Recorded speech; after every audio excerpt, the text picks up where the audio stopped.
Chairman, Vice Chair Bell. Present. Commissioner Abel. Present. Present. Mr. Foster. Present. Mr. Gala. He's here. Sorry. Commissioner Patrick. Here. Mr. Rowland. Here. Commissioner Scott. Here. Well done. All right. This meeting is called to order. Chairman, if I could buy, microphone, please. Microphone, please. Yeah. Apologies. This meeting, I'm not starting over. This meeting is called to order March 28th, 2024 at 9:05 a.m. Before proceeding with any business, I believe Dr. Yaskowitz has a statement to make. Public notice of this meeting containing all items on the proposed agendas has been filed in the office of the Secretary of State as required by Chapter 551 Government Code, referred to as the Open Meetings Act. I would like for this fact to be noted in the official record of this meeting. Thank you. First is the approval of minutes from the commission meeting held January 25th, 2024, which have already been distributed. Is there a motion for approval? So moved. Is there a second? Commissioner Bell, second. All in favor, say aye. Aye. Any opposed? Hearing none, motion carries. Thank you. Next is approval of minutes from the commission meeting held March 4th, 2024, which has already been distributed. Is there a motion for approval?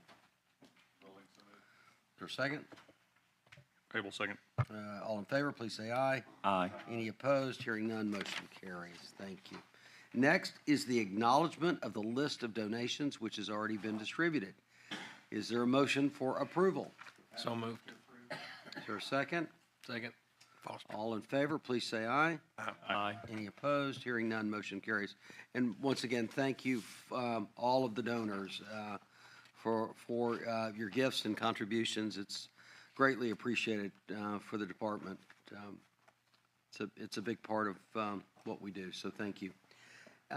Next is the consideration of contracts which have already been distributed. Is there a motion for approval? Is there a second? Second, Commissioner Bell. All in favor, please say aye. Aye. Any opposed? Hearing none, motion carries. Thank you.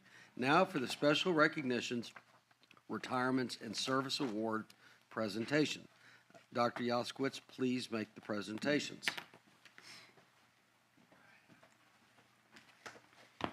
Chairman Hildebrand, if you'll join D down here, and then we'll, all right, as we go through these. This is, I say this every time because every time it's true. This is one of the best parts of the commission meeting when we get to recognize those that have served the state and the department for a number of years. Some of them are retiring, some of them are going to continue in service, and it's just an opportunity to pause for a bit and do that. We have a lot today in the room. This might be, I think, the biggest crew that I've been able to honor in their service so far.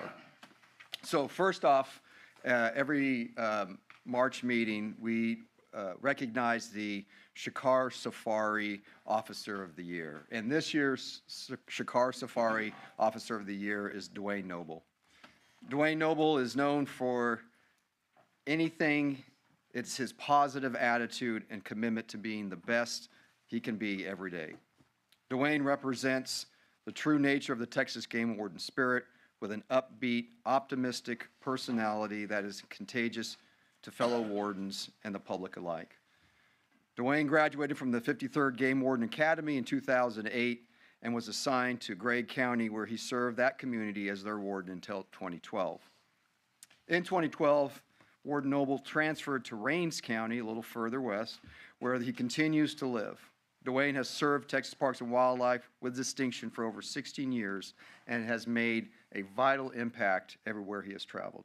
He's viewed as a leader not only within the department, but also within his community. Dwayne's work ethic is unequaled in the district, and yet he strikes a great balance between family and career. In fact, his family is taking up, I think, the last two rows back there. Thank you all for coming. He routinely demonstrates that willingness to go beyond the call of duty by doing more than others expect. Dwayne practices community policing and is active at many levels in his community, including civic and community athletic programs. This past year, Warden Noble personally volunteered for numerous events past his regular duties in Rains County. Some of his many assignments and accomplishments this past year included search and rescue operations, drownings, boat wrecks, hunting accidents, kid fish events, youth hunts, wildlife permit inspections, high-profile Lake Fork bass tournaments, and multiple tours of Operation Lone Star. He is a Master Peace Officer and serves as a Texas Commission on Law Enforcement instructor, firearms instructor, and firearms armorer in the division. As well, he has served on the Rural Operations Group for 11 years, where he has been instrumental in border operations, security details, and numerous search and arrest warrant operations. Dwayne lives in Emory with his wife Emily and their 3 thriving children, Raylan, Bailey, and Ross. It's my honor and privilege to announce Dwayne Noble as the 2024 Shikar Safari Officer of the Year. Eric Stumberg, if you'd like to come up and say a few words on behalf of the organization, that'd be great. Thank you. Thank you, Commissioners. Shikar Safari Club is a group of international hunter conservationists. It's been around since 1955. One of the programs, and it's basically based on 2 things, ethical hunting and conservation. As we know, one of the biggest impacts is game laws and the enforcement of them. As such, we have a program that's been running for 40 years that in all 50 states and 10 Canadian provinces, that's a peer-awarded Wildlife Officer of the Year.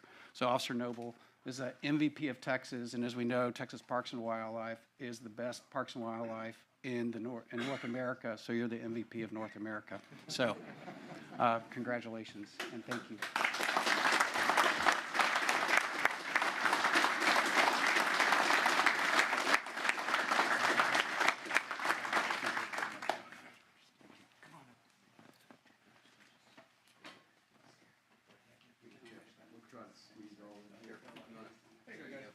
Swing toward the can, that's marks the spot. What did we figure out last time we did? I think this was it, right? Yeah. Okay. Here we go. It's pretty ugly around the sides, doesn't it? Thank you. Thank you. Oh, okay. We good? Congratulations. All right, congratulations. Thank you.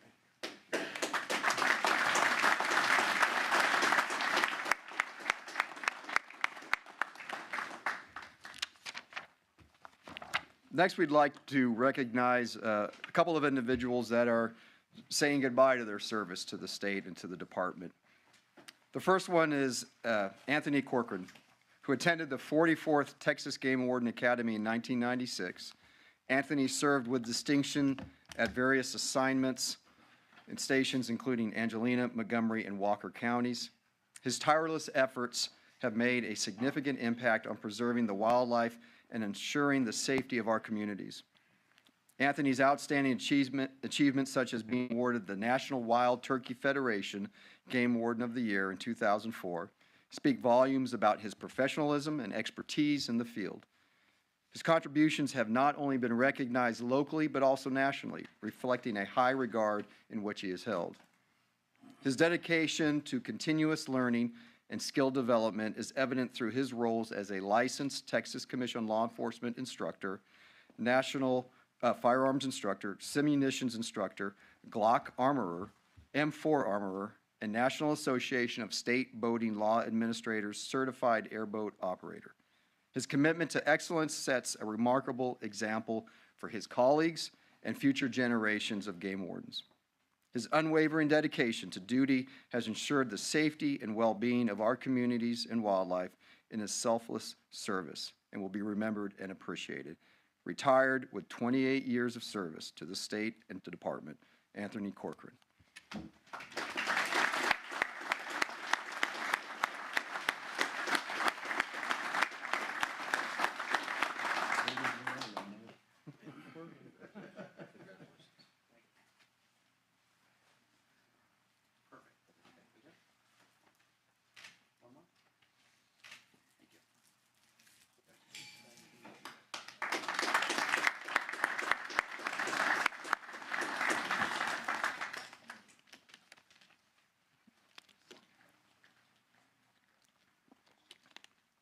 Next, we'd like to recognize Anitra Hall.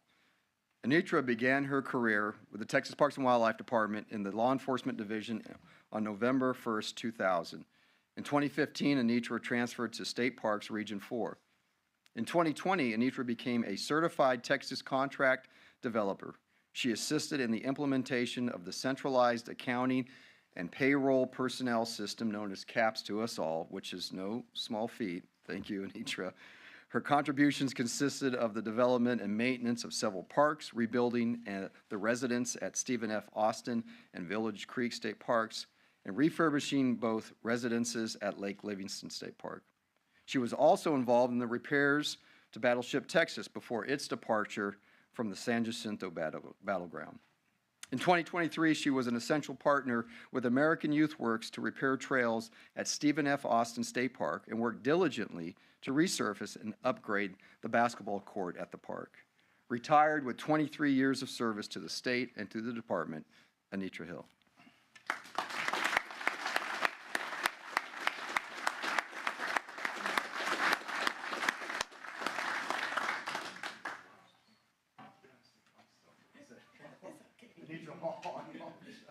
Jump back up just a little bit. That way I'm not JVs. All right, 1, 2, and 1 more. Excellent, thank you.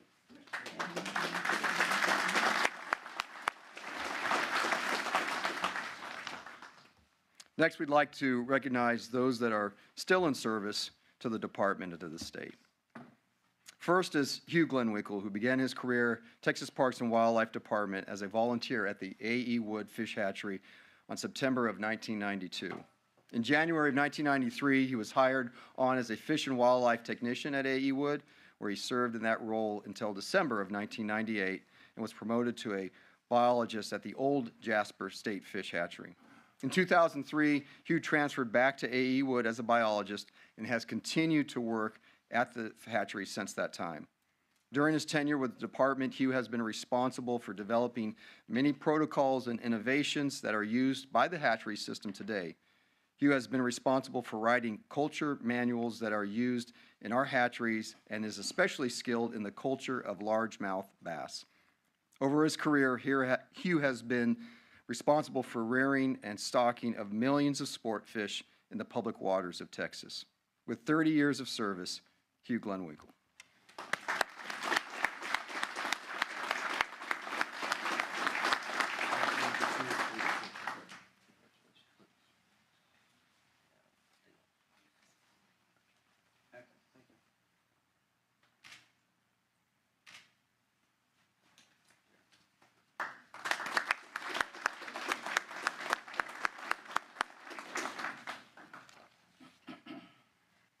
Next, we'd like to recognize Ava Subners, who began her career with Texas Parks and Wildlife Department on December 15, 1998, as an administrative assistant in the Lufkin Law Enforcement Office.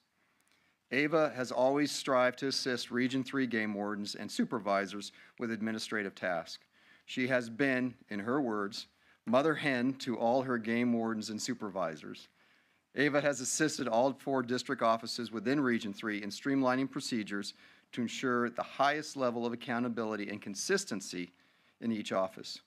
She recently was part of a statewide planning committee to help implement consistency and accountability in the department's law enforcement offices.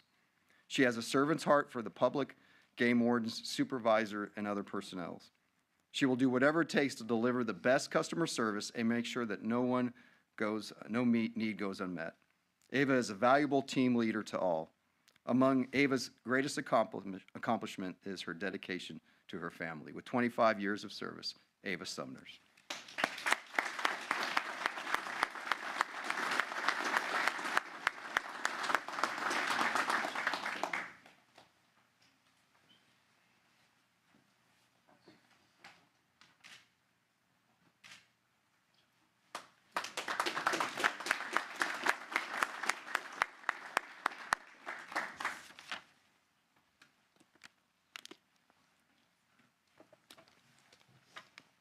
Next up, we'd like to recognize Claudia Annette Armendariz. Began her career with the Texas Parks and Wildlife Department December 1st, 1998. She was hired as an accounting clerk and has advanced to an administrative assistant in the Brownsville Law Enforcement Office. Claudia has a servant's heart. Her passion for serving others has gained her a great support with her supervisors, co-workers, and general public. In 2017, she was issued a Director's Citation Award for her compassion and willingness to serve her law enforcement division in their time of need. Her dedication and assistance go above and beyond. Claudia is always ready to learn something new and take on new assignments. With 25 years of service, Claudia Armendariz.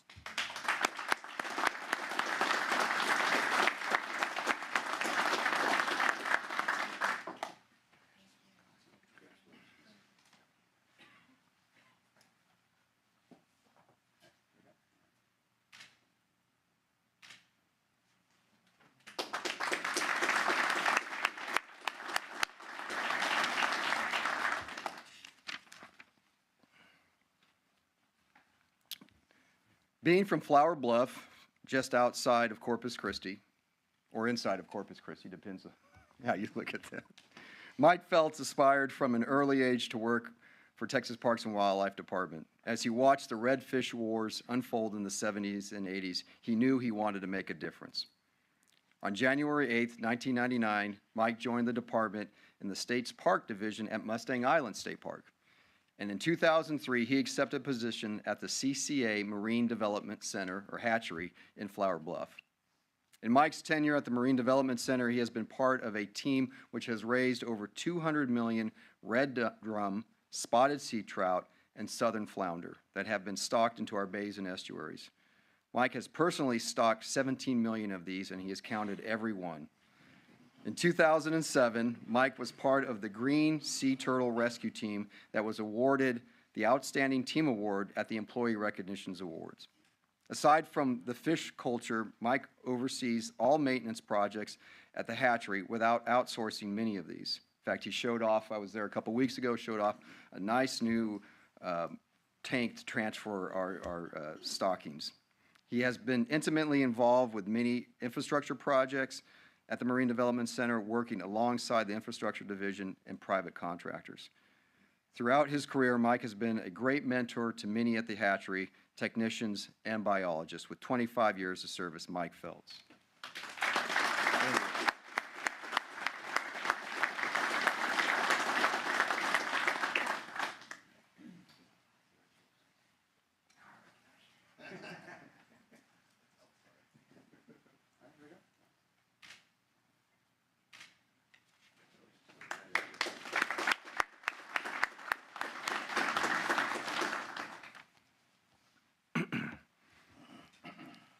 Craig Bonds, better known by his colleagues as Skippy, began his career with Texas Parks and Wildlife Department in 1999 as a young assistant district fisheries biologist in Inland Fisheries Division at Tyler and San Marcos. He later became a district supervisor in San Angelo and regional director in Tyler before accepting his division director role here in 2015. Since last July, Craig has served as our Chief Operating Officer. He is graduate of the Governor's Executive Development Program, National Conservation Leadership Institute, and the department's former Natural Leaders Program. Craig led our agency's efforts to develop and implement our strategic recruitment, retention, and reactivation plan known as R3, sponsored the creation of the department's mentoring programs. Craig has championed countless other collaborative endeavors with partners inside and outside of the department. With 25 years of service, Craig Bonds.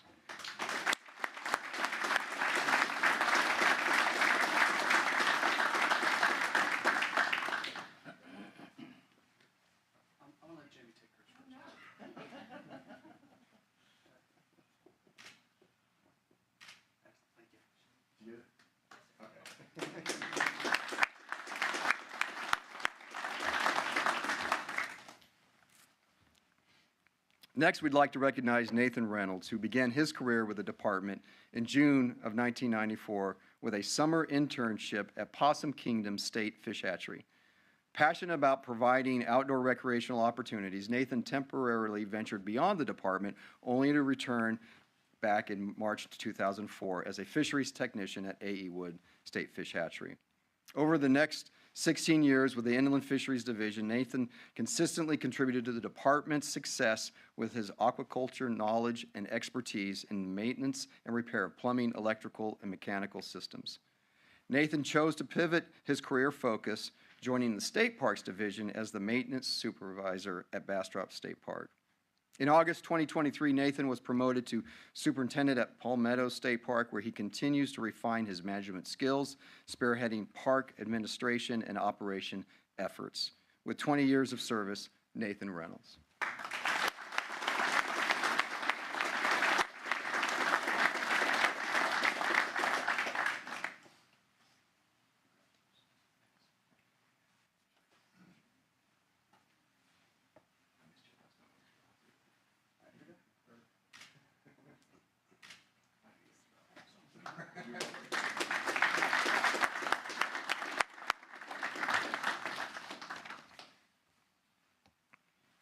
Next up, we'd like to recognize Colonel Chad Jones, who began his career with the department in June 2004 with the 50th Game Warden Cadet class held here in Austin. Prior to him being hired, he was fortunate to be introduced to the local game warden in Huntsville, who assisted him in gaining an internship and numerous opportunities to work alongside and witness firsthand the professional community and conservation work that the Texas Game Wardens are so well known for. After graduation, he was assigned to his first duty station in Brazos County. He served there for 5 years before transferring to Trinity County in East Texas. While in Trinity County, Chad earned a promotion to lieutenant at the Game Warden Training Center in Hamilton. Chad assisted with cadet training until he was promoted to captain in Region 5, District 2, Uvalde County. Chad remained in Uvalde until his promotion to Major Game Warden in Region 8 in Corpus Christi, and a subsequent transfer of duty station as Major for Region 3 in East Texas. In July 2020, Chad was promoted to the rank of Colonel for the Texas Parks and Wildlife Department Law Enforcement Division.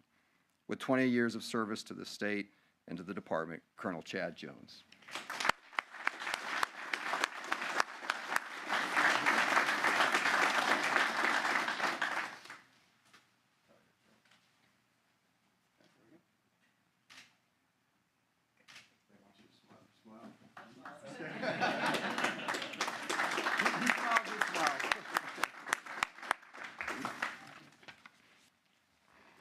Next, we'd like to recognize Russell Hooten, who began his career with the department in January of 2004 in the Wildlife Habitat Assessment Program, recently reorganized as the Ecological and Environmental Planning Program.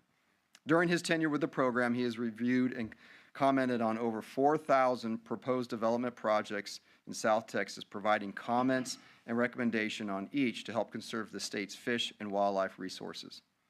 Russell has participated in or led several multi-divisional teams in responding to complex development projects. He is a member in several interagency working groups as well. In 2019, Russell began working with the department's wildlife diversity staff, university researchers, and industrial developers to develop a Texas tortoise relocation project to evaluate the efficacy of translocation as a conservation mitigation option for Texas tortoises. With 20 years of service to the state and to the department, Russell Hooten.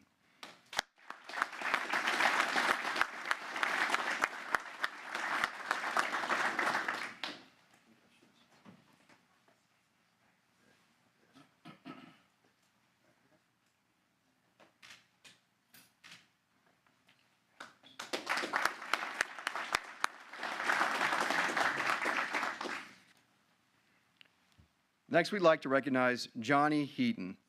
Began his career with the state of Texas in the corrections with the Texas Department of Criminal Justice on May 2nd, 1994.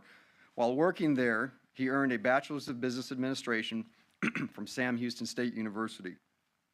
On January 1st, 2004, Johnny began his career with the department. He served at the Grime County Game Warden until promoting to lieutenant in Lubbock in January of 2011. In February of 2014, Johnny started serving as a captain in the College Station District. Throughout his career, he has committed himself to providing Texans with the highest quality of conservation law enforcement possible and strives daily to project this virtue onto his staff. While working in College Station, Johnny earned a Master's of Science from Sam Houston State University and a Master of Arts from Dallas Theological Seminary. He's very involved in his community, where he co-founded Brazos Valley Crusaders Baseball with his wife, Jennifer.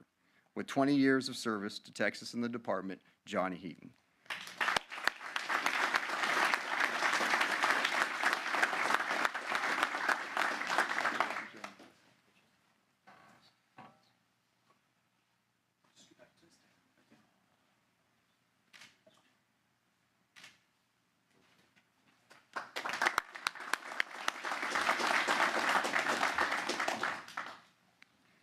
And now we'd like to recognize Joanne Garza Mayberry, who began her career with the Texas Parks and Wildlife on January 1st, 2004. After graduation from the Texas Game Warden Academy in Austin, Joanne was assigned to her first duty station in Caldwell County, where she continues to serve. Dee, you know, yeah. Throughout her tenure, Joanne has been a leader in game warden recruitment and emergency management operations, where she received numerous condemnations for her work as the public information officer for Caldwell County Emergency Operations Center throughout COVID. She serves as the Region 7 Public Information Officer, where she has represented the Law Enforcement Division in training videos, local, national, and international news, magazines, podcasts, radio, and social media. She created and annually organizes the Caldwell County Girls Outdoor Workshop, a unique program geared toward teaching young women skills in archery, kayaking, fishing, and shooting. Joanne earned the Director's Life-Saving Citation in 2016 for saving a man who was thrown from his boat on Lake Bastrop, and later performed heroic actions to stop the runaway boat.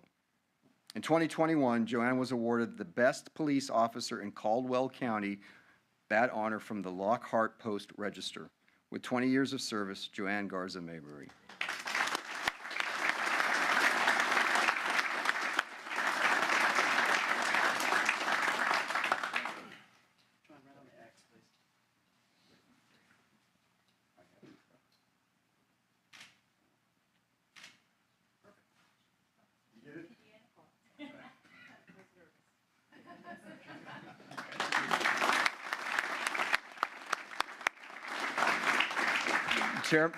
Chairman, that concludes my presentation.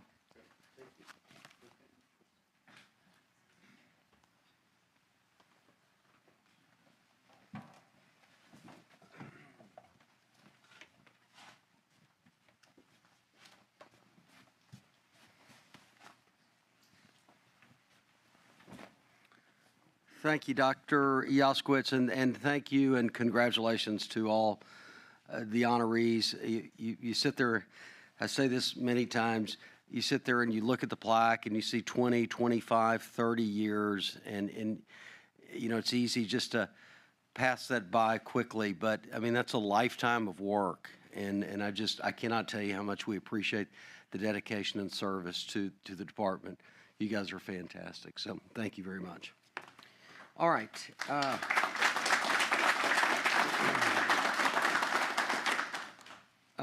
At this time, I'd like to inform the audience that everyone is welcome to stay for the remainder of the meeting. However, if anyone wishes to leave, now would be an appropriate time to do so.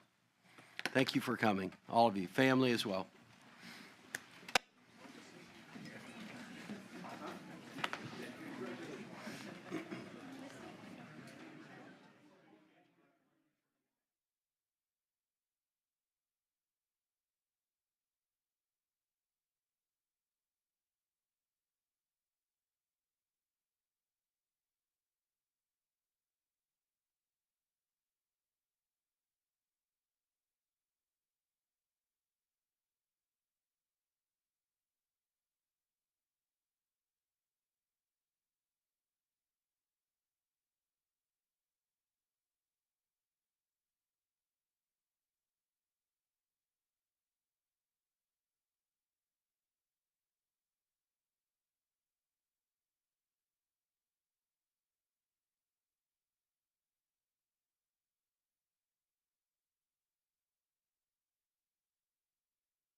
All right, thank you very much. Action item number 1, license, permit, boat and motor fees in 2024-2025, statewide recreational and commercial fishing proclamation, oversized spotted sea trout tag, recommended adoption of proposed changes. Mr. Dacus-Geeslin, please make your presentation.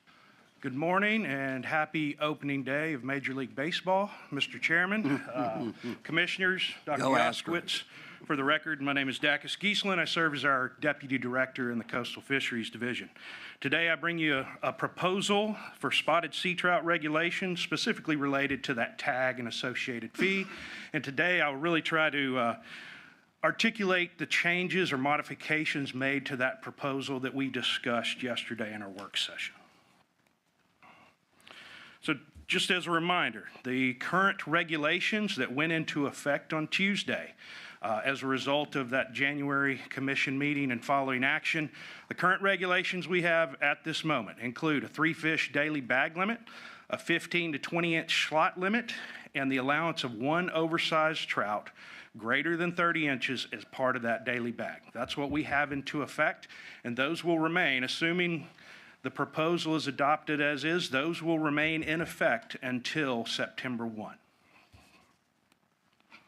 Now, based on our discussion yesterday, I've modified my proposal slide accordingly and attempted to really kind of highlight those changes through the strike through and highlights here. So that proposal incorporating those modifications includes that 1 spotted sea trout over 28 inches per licensed angler per year via a tag system, just like our red drum tag. This is proposed to go into effect that next license year, September 1. This also includes the optional purchase of an additional bonus tag per year for that $3 fee for licensed anglers, or purchasing an oversized tag for exempt anglers. You'll note that I did remove the component that would have removed a oversized fish until the tag system is in place. I've removed that, so if adopted, these regs would go into effect on September 1, 2024. Just those 2 bullets at top. We talked extensively yesterday about the small percentage of larger trout we see in our creel surveys and in the population reflected through our gill net, so I won't belabor that point too much. They simply just don't account for a large portion of the population there. This slide and the next one kind of highlight the rarity of those fish within our creel surveys and within the population. But we certainly recognize their incredible value to the fishery. And to our anglers, if they have told us time and time again through public hearings, public scoping, that they want that opportunity to catch a trophy trout of a lifetime. Simply by protecting those larger trout and leaving more of them in the water, we're going to move in that direction. Similarly, our gill net data from the past 10 years shows us that size structure of the population. You see just a small percentage of those, very small percentage of those are 30 inches and larger, and 28 inches and larger, you got about 2.5%. And even when you get down to 25 inches, not even 10% of that population is that size or larger. Again, over time, by protecting those larger fish, we'd expect those percentages to increase within the population, but also we'd see those increase with our angler harvest as well. I'll now walk through our timeline of proposed new trout regulations and those that were adopted back in January. Again, today we have that the current regulation includes that 3-fish bag, 15 to 20 inch slot, and 1 daily over 30. Those regulations went into place Tuesday. Today I'm here before you with a tag proposal with those modifications we discussed yesterday. And if adopted, that tag system will be in place for license year 2025, with tags available for purchase both digitally and through our traditional paper format on August 15th, with those regulations kicking in on September 1. If adopted as is, anglers are allowed to harvest 1 trout over 30 inches per day as part of their daily bag until September 1, 2024. At that time, we would then change to a tag system to allow for that 1/28 with the additional option for the bonus tag and that associated fee. As part of our public comment effort, we held virtual public hearing last week, and as a means for gathering our public comment, we have an online public comment portal. We split that into two components. That first component is the tag system, the optional bonus tag, and the associated fee. The second section is related to the oversized trout distinction at 30 inches or greater.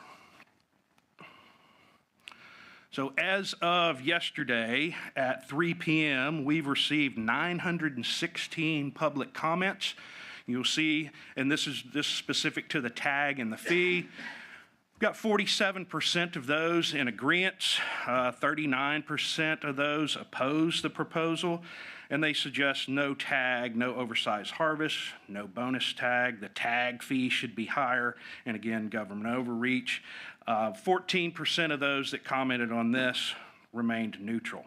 Of note, our Coastal Resources Advisory Committee recommended that we prohibit the take of an oversized trout until such time that an oversized tag can be implemented. They also recommended the oversized tag be for one fish over 28 inches per person per year, just like our red drum tag. The Coastal Conservation Association, as an organization, has also provided official comments. They're in support of the proposal of tag system for oversized spotted sea trout, except for the digital bonus tag. They remain neutral. CCA Texas also suggests an oversized tag for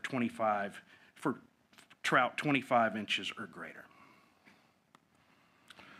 Now, related to the length of determination for oversized trout, and remember this proposal as it went out for public comment had the proposal of an oversized trout at 30 inches. So that reflects the public comment related to that 30-inch trout. You'll see that 46% of those that commented, of those 916 comments, were in full support of the proposal as is. 42% of those opposed. They felt that the length determination for oversized trout should be at 25 inches, no oversized harvest whatsoever. They didn't want a bonus tag, don't want a tag system, and felt that there was government overreach. Again, 12% provided a neutral position on the proposal. So with that, Mr. Chairman, I recommend that the commission adopt the proposal as articulated on this slide with those modifications as we discussed yesterday in our March 27th work session. And those would define this oversized spotted sea trout as greater than 28 inches in length. That would go into effect on September 1, the new license year. But during that time, from this time and current in the regulations as of today, anglers would be allowed to harvest one oversized trout per day inside the daily bag limit until implementation of a tagging system goes into effect. Okay, thank you. Any questions for Dacus? All right, if not, we've got several people by teleconference and then a few in person. So first person up will be David Dillman of Jamaica Beach. He's on the phone. Mr. Dillman. Hello. And Mr. Dillman, just and for everyone, same rules apply that have always applied. 3 minutes to speak, and there will be a light that comes on for those that are here present in the room. So with that, all right, take it away, Mr. Dillman. So first, I want to thank you all for giving me the opportunity to speak. Second of all, I want to wish you all a good Friday and a very happy Easter. And so why are we here? You know, I think we all can agree that there is some problems with our spotted sea trout, especially when it concerns fish above 20 inches. So I've been fortunate enough to be a guide fisherman in Galveston Bay for I'm going in my 35th year.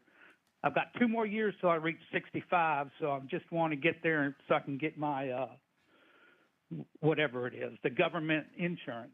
So anyway, but here's where I'm at. The truth be told, take 1 million license holders. Less than 1% of those license holders have ever caught a speckled trout over 25 inches. And that number will drop drastically when it comes to 28 inches, even further when it comes to 30 inches. In 1996, the late Jim Wallace caught the state record trout. And he caught it on conventional tackle. It should be listed in the record book, but it's not. They have a unicorn fish, but Wallace's fish was weighed and witnessed on certified scales. In 2007, the lower Laguna Madre went to a 5-fish limit, 1 over 25. And that state record has not been broken yet. They just held a Legends tournament down there with some of the best trout fishermen on the Texas coast. 1 9-pound trout was caught in 2 days, no 8-pound trout, and 13 7-pound trout. So do limits really change anything? I'm on the fence with that. I don't think they ever have, and I don't think they ever will. But I do support what the Coastal Fisheries Division came up with. A 28-inch fish is a true trophy for most trout anglers on the Texas coast. And I'm talking for the general guy, the guy that may come 2 or 3 times a year and fish, and by chance he catches a 29-inch fish, and you're going to tell that individual he has to throw it back. I think that's wrong. When the trout reaches 28 inches, it's like a big buck. You know, ranchers say, hey, harvest the old mature male bucks. Why? Because they know that they're not fertile, that sperm doesn't swim. Same thing with the trout. When it starts reaching 28-plus inches, while it may produce eggs, those eggs are not fertile. The fish that are fertile, the class fish that we have to protect, are those 20 to 25 inches. They are the prolific spawners of the bay system. They'll spawn 3 to 4 times in a season. I don't know a lot about anything, but I do know a little bit about spotted sea trout. So I am for the proposal as written, as what the Coastal Fisheries Division put forth. I believe that they are, like, you all placed them, the state of Texas gives them, places their trust in them on how to manage the fishery. And what happened in the what happened in your commission meeting Mr. in January was egregious. Yes. I apologize. Just your 3 minutes is up. You want to wrap up?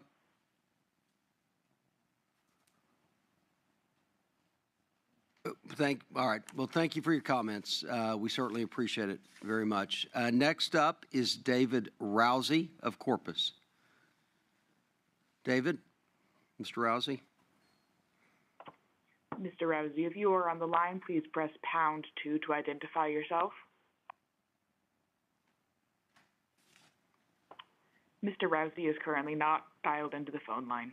Okay, thank you. And then we have a third now, a Shane Bonnet.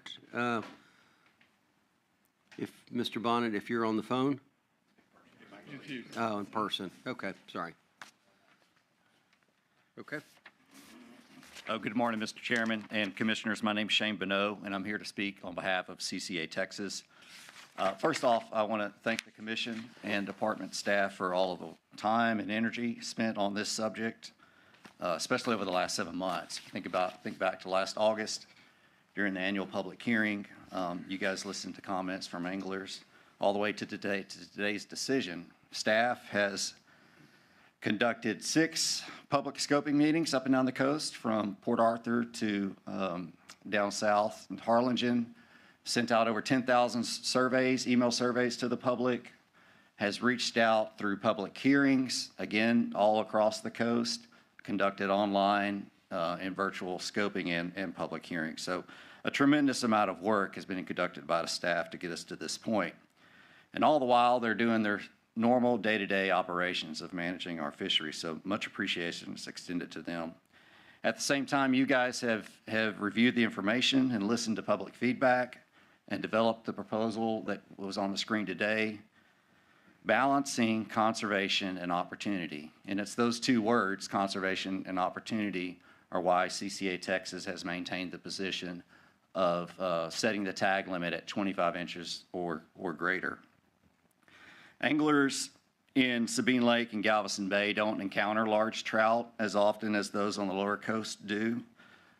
And no matter where any angler fishes, they should have that opportunity to harvest 1 large trout per year. That opportunity should be present.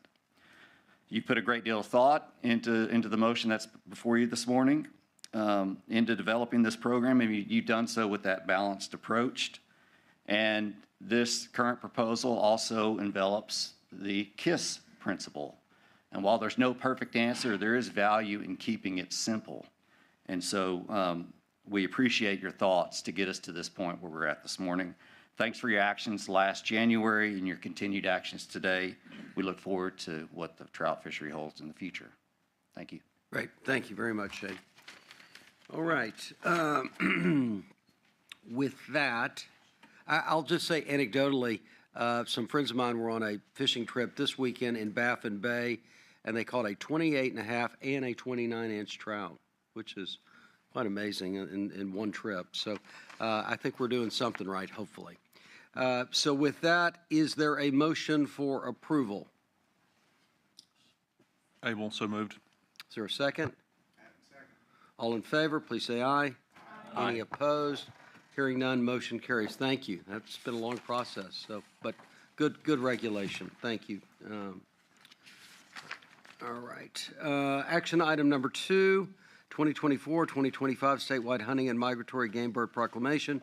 Recommended adoption of proposed changes. We've got 3 presenters, Mr. Fitzsimmons, Mr. Harden, and Mr. Korzakwa. Mr. Fitzsimmons. Thank you. Good morning, Mr. Chairman, Commissioners. For the record, my name is Owen Fitzsimmons. I'm the Webless Migratory Game Bird Program Leader for the Department. Today, Wildlife Division staff are seeking the adoption of the proposed changes to the 2024-25 statewide hunting and migratory game bird proclamations. Staff proposed the following items pertaining to the migratory game bird proclamation, and I'll go through each of these in more detail in the following slides. And I will provide public comment for review as well. As presented yesterday, the Light Goose Conservation Order was established by the U.S. Fish and Wildlife Service in 1999 outside of the normal federal frameworks for hunting seasons as a special management action with the intent to use harvest as a means of population control for what was at the time an overabundance of mid-continent light geese.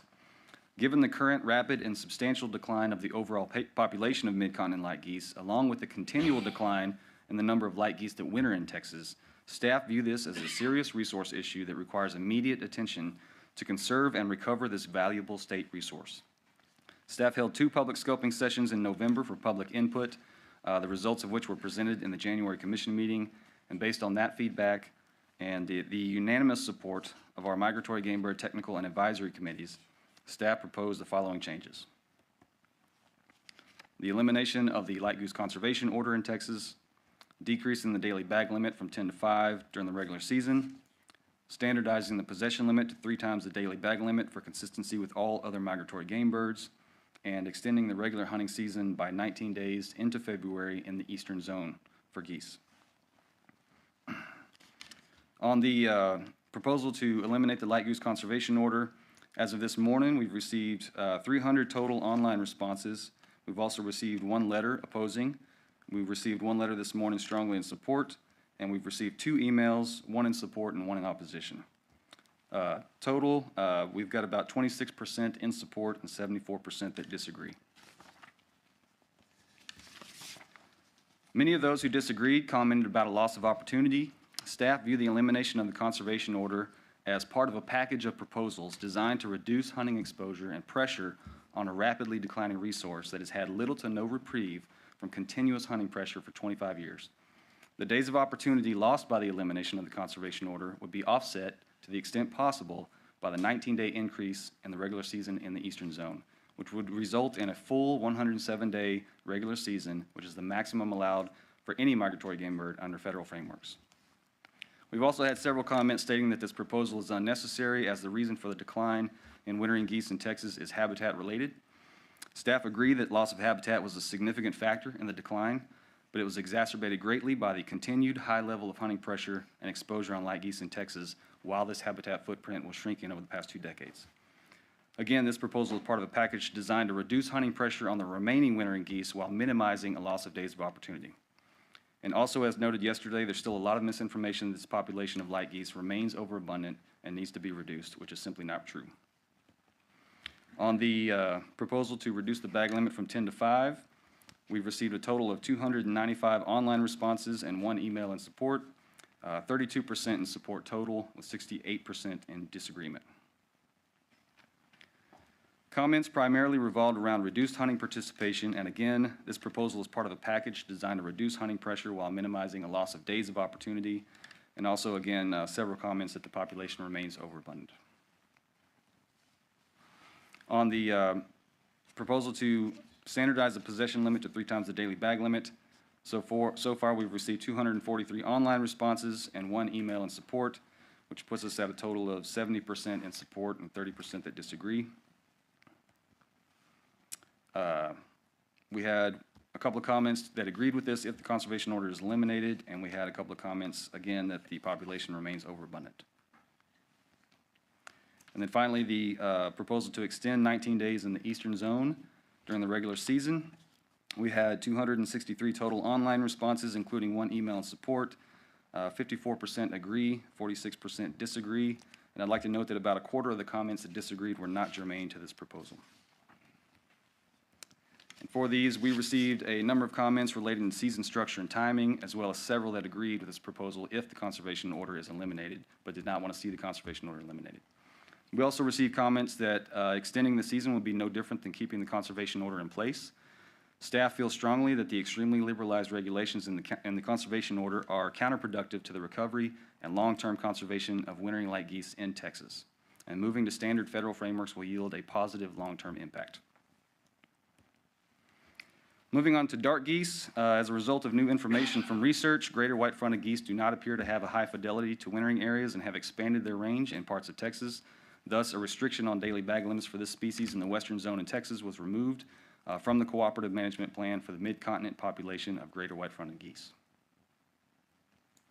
To be consistent with this cooperative management plan, staff proposed to remove the greater white-fronted goose bag restriction of no more than 2 in the western zone and create a simplified dark goose aggregate daily bag limit of 5 with no species restrictions.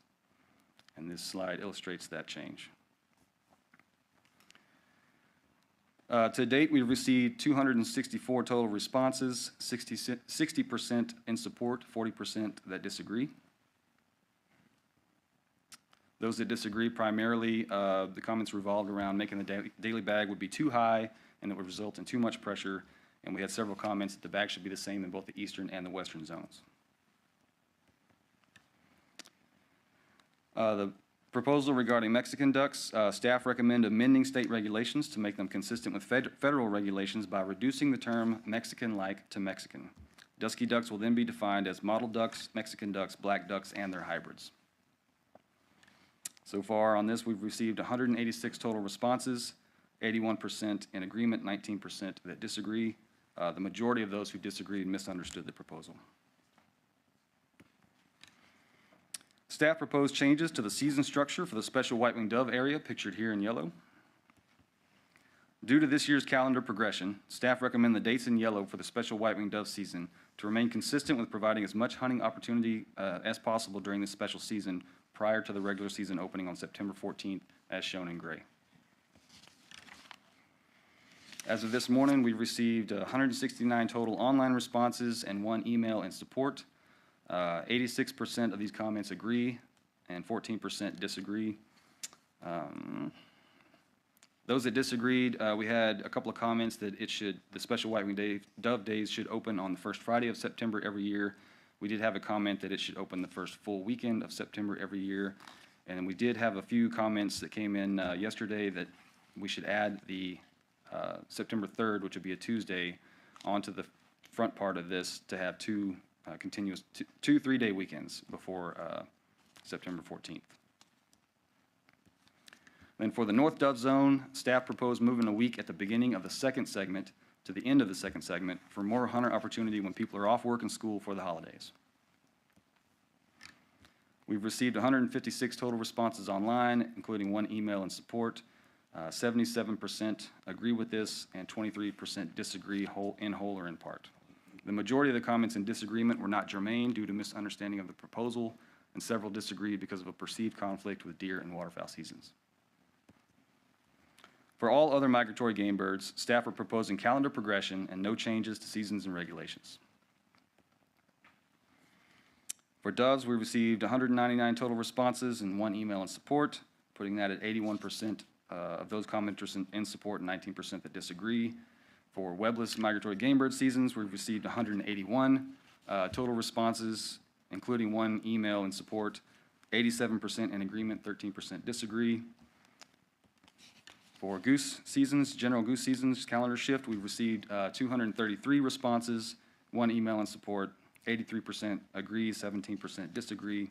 And then finally, for calendar shift of duck seasons, we've received 242 comments, including 1 email in support, with 79% in agreement and 21% that disagree. About a third of those who disagreed in whole or in part with these proposed seasons for the rest of the Migratory Game Bird Proclamation were for reasons outside of the federal frameworks or not germane to the proposals, and we received a wide variety of comments related to season structure and timing. That concludes my presentation on proposed changes to the Migratory Game Bird Proclamation. Are there any questions I can address before I turn it over to my colleagues for statewide hunting? Any questions? Thank you.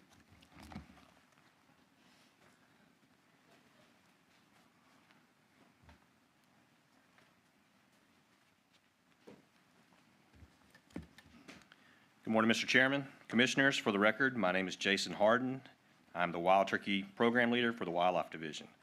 I'll present the statewide hunting proclamation this morning.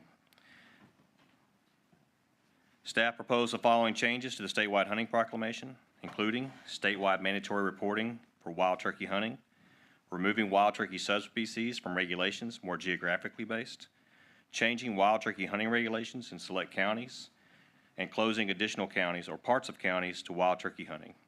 I will expand on these in the slides that follow. Staff proposed to expand mandatory harvest reporting to all wild turkeys harvested in the state for all seasons. Currently, we have mandatory harvest reporting in all counties with a 1-bird bag limit. In addition, all hunters utilizing a digital license have mandatory harvest reporting requirements for wild turkeys. Our current small game harvest survey no longer meets the detailed information that is required to manage this resource. The harvest survey does not produce harvest estimates until nearly 18 months after the spring season closes. And currently, 32 of 49 states with the wild turkey hunting seasons require some form of mandatory harvest reporting in some fashion to gain more accurate harvest statistics for monitoring populations. Staff received 80 responses, with 77% of responses who agree completely, and 23% who disagree in whole or in part with the proposed regulation change. Those who commented in disagreement generally expressed that Rio Grande wild turkey populations are strong and expressed opposition to new or additional regulations in general. Next, staff proposed to close the southern half of Fannin, Lamar, Red River, and Bowie counties, which is the area south of Highway 82 in these counties, to support ongoing wild turkey restoration efforts south of the Sulphur River. Staff received 59 responses on this item, with 76% in agreement and 24% who disagreed in part or all of the proposal. Those who disagreed with the regulation change generally expressed concern with reduced hunting opportunity, and some requested excluding southern Red River County alone from the rule change. Expanding on closures, staff proposed to close Williamson and Bell counties east of I-35 and all of Milam County to wild turkey hunting. In the last couple of years, the Army Corps of Engineers staff at Granger Lake have requested a wild turkey restocking effort on Corps of Engineer lands and private properties surrounding Granger Lake. To get input from surrounding landowners, TPWD and the National Wild Turkey Federation hosted a regional scoping meeting on October 25th in Davila, Texas. Approximately 40 people showed up to the meeting, and there was a near consensus to move forward with restocking the area while closing the wild turkey hunting season. 59 responses were received, with 78% in agreement and 22% who disagreed in whole or in part with the proposed regulation change. Those who disagreed expressed a concern with reduced hunting opportunity. Next, staff proposed to change the season structure in areas of the state with limited wild turkey populations. As you can see from this map, we already pointed out the potential to close all or a portion of several counties in the red hashed area east of I-35 on this slide. Staff also proposed to reduce the season length and bag limit in the black hashed portion of these counties from the current north zone 4-bird bag limit to a spring-only season, April 1 to April 30, with a 1 gobbler bag limit per county. These areas, which are all east of I-35 and the Blackland Prairie, have been highly developed over the last decade, and only a few pockets of connected habitat remain that hold populations of wild turkey. Staff proposed the same changes to these counties west of the Pecos River where limited wild turkey populations occur, but currently these counties have a 4-bird annual bag limit. Moving these seasons to April 1 to April 30 with a 1 gobbler per county restriction will be more commensurate with the current population status. 58 responses were received, with 74% in agreement and 26% who disagreed in whole or in part with the proposed regulation change. Those who disagreed expressed a concern with the lack of biological data and a perceived reduction in hunting opportunities. Finally, staff proposed to remove subspecies from the wild turkey hunting regulations to simplify regulations and the tagging processes. As you can see, there are lots of variation in the coloring of these birds, which may lead some hunters to think these are different subspecies. However, the birds pictured are all the Rio Grande wild turkey. With this change to the Texas Administrative Code, staff also proposed to specifically describe the east zone in the same manner as the description of the north and south wild turkey zones for consistency. 77 responses were received, with 73% in agreement and 27% who disagreed in whole or in part with the proposed regulation change. Those who disagreed feel hunters should be responsible for identifying the subspecies in question, like waterfowl. At this time, I'm happy to take any questions you may have before I turn it over to Mr. Blaise Korzekwa. Thank you. Thank you. Any questions for Mr. Harden?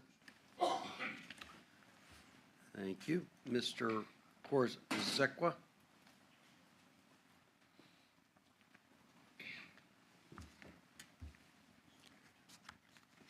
Good morning, Chairman and Commissioners. For the record, my name is Blaise Korzekwa, a Whitetail Deer Program Leader. This morning, I will present proposed changes to the statewide big game hunting regulations that will be considered for adoption.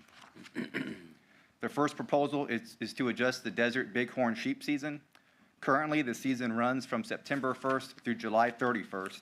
The season has been closed when department staff have conducted bighorn sheep surveys. Historically, surveys were conducted in August. However, after review of our bighorn sheep survey protocol, the survey period has been changed to October 1st through November 14th to allow for cooler temperatures and safer flying conditions. And due to this change, staff are proposing that the bighorn sheep season be changed to November 15th through September 30th to avoid hunting during the survey period. Staff are also proposing changes to terminology used when referring to pronghorn. These changes would remove references to pronghorn antelope and simply replace with pronghorn because they are not in fact a true antelope. This change would help simplify language used in regulations. The next proposal is in regards to the expansion of doe days. Although doe harvest is permitted throughout much of the state for the entire duration of the general season, there's currently 89 counties that have some form of doe days. These counties with doe days have restricted season dates in which does may be harvested with a firearm, which allows for a conservative harvest while still allowing for hunting opportunity. The 43 counties shown in green on the map currently have a 16-day doe season and are located in the Oak Prairie and Piney Woods ecoregions. Staff are proposing that these 43 counties be expanded to a 23-day doe season. The state of Texas is divided into deer management units, which the department uses to estimate populations and to monitor impacts of harvest regulations. Those 43 counties represented in green are comprised of deer management units 15 through 21 north. Based on the department's deer surveys, these deer management units have seen an increase in deer density as well as a skewed sex ratio of 3.9 does per buck. Even with the current 16-day doe season, antlers harvest is only about 45% of the total harvest.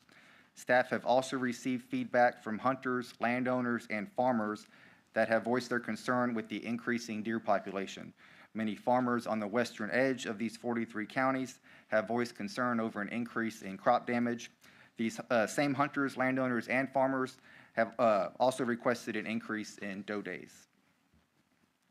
This slide shows a calendar view of the current 16-day season on the left and the proposed 23-day doe season on the right for the month of November. The 16-day doe season occurs during the first 16 days of the general season. Hunters have provided feedback that the 16-day doe season does not incorporate the Thanksgiving holiday, which is when many hunters are able to spend time afield.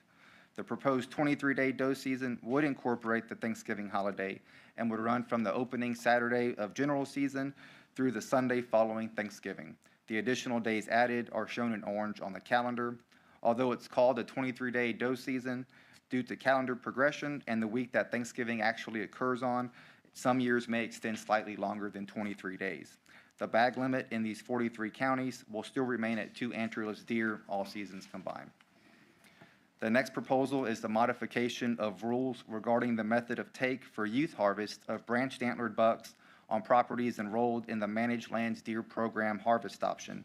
Under current regulations, during the first 35 days of the MLDP harvest option season, bucks without at least one unbranched antler can only be harvested with archery equipment. This applies to all hunters on the property, including youth hunters. However, these 35 days overlap with the early youth-only season, in which youth hunters may use firearms to harvest any legal buck under county regulations. This overlap and difference in method of take has caused confusion among youth hunters. Under current regulations, even though it may be the early youth-only weekend, youth hunting on properties enrolled in the MLDP harvest option still must use archery equipment to harvest branched antlered bucks. Staff are proposing that youth hunters on properties enrolled in the MLDP harvest option be allowed to harvest any buck with the firearm on the same days that correspond to the early youth-only weekend for county regulations. The calendar below shows the early youth-only weekend for the upcoming deer season.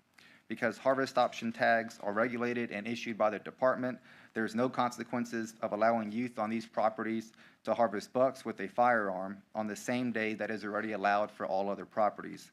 I will also note that the next proposal would add a day to the early youth-only weekend, and that change would also be reflected on this proposal regarding youth weekend on properties enrolled in the MLDP harvest option.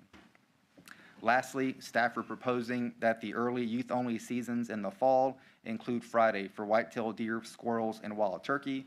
The calendar below shows the early youth-only season for white-tailed deer in yellow for the upcoming season, with the orange date representing the addition of Friday.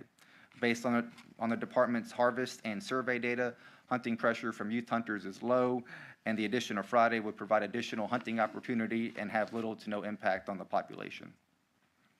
In regards to the desert bighorn sheep season, we've received 44 responses, with 96% in agreement and 4% who disagree in part with the proposed change.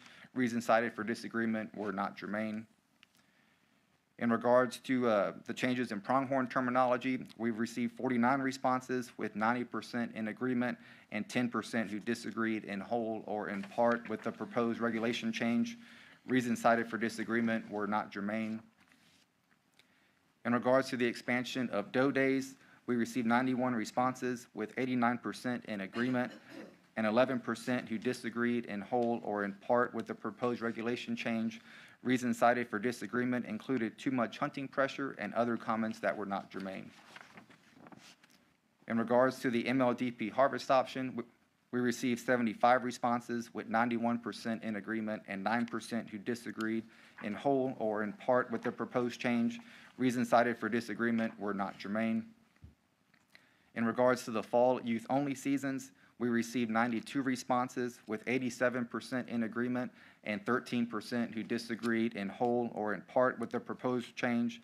Reasons cited for disagreement were not germane. Staff is recommending that the adoption of proposed changes to Title 31 of the Texas Administrative Code, Chapter 65, regarding the statewide hunting proclamation and migratory game bird proclamation as published in the Texas Register on February 23rd, 2024. That concludes my presentation, and I'm willing to answer any questions. Great. Any questions for the speakers? Okay, if not, we've got a few people that want to speak by teleconference. The first is Michelle McBride. Michelle, Ms. McBride.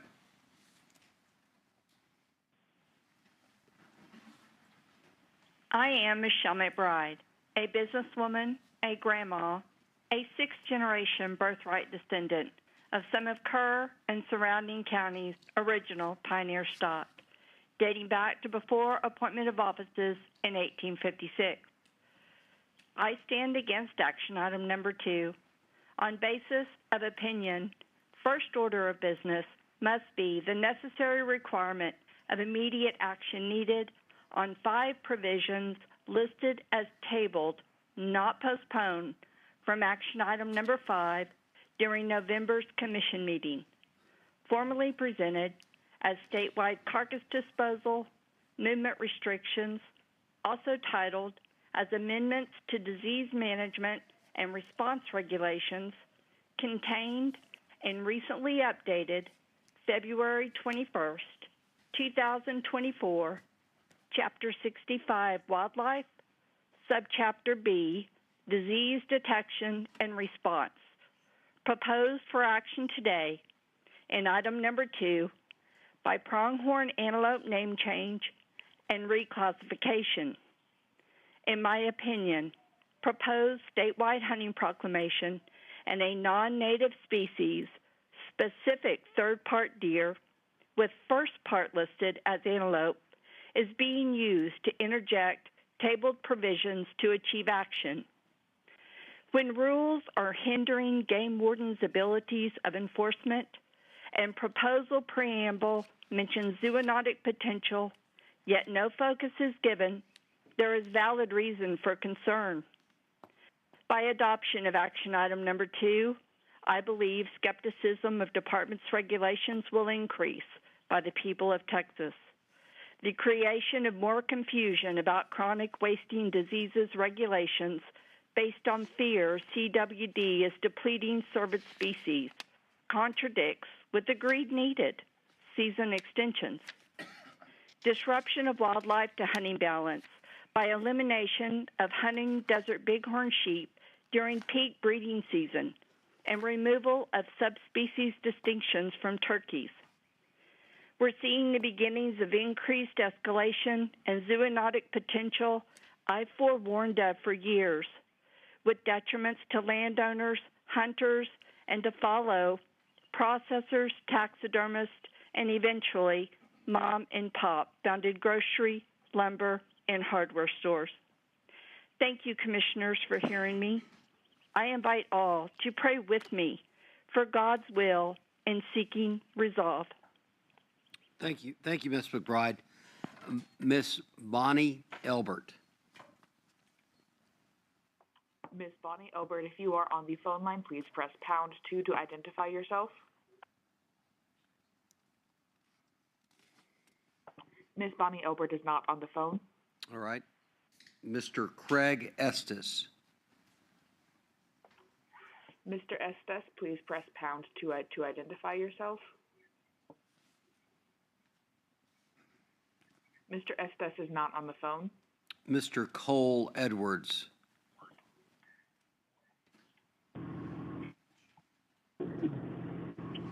Hi, how are you guys doing today? My name's Cole Edwards, and I'm calling mostly in regards to raising the limit of speckled-bellied geese to 5 in the aggregate instead of 2. And I'm opposing this issue. I think 5 is a very drastic change. Speckled-bellied geese are extremely sensitive to pressure, and in the area that we hunt, it's extremely noticeable seeing the amount of outfitters that are out there now in the last couple of years putting pressure on nothing but specks because we've lost most of our dark geese, or Canada geese, and it makes them extremely hard to hunt. And especially with drought conditions, you lose more and more birds every year. Changing it to 5 is going to do terrible things for the area. If you guys have seen the banding data, speckled-bellied geese will move very quickly. And they can be in West Texas one day and they're in Louisiana the next day, down on the coast, something like that. And I believe that changing it to 5 birds is going to be extremely detrimental, not only to the freelancers, but the well-established outfitters that are in the area. And I say that because there is a lot of fly-by-nighters that have popped up in the last couple of years. And those are the guys that we're worried about. They're going to ruin everything for everybody, and letting them hunt all day to shoot 5 birds is going to really affect the scenery, and speckled-bellied geese will eventually be gone, just like the Canadas have been in our area. I'm going to keep it short and sweet. I appreciate you guys' time. Thank you. Y'all have a good day. Thank you very much. Next, Mr. Justin Hill.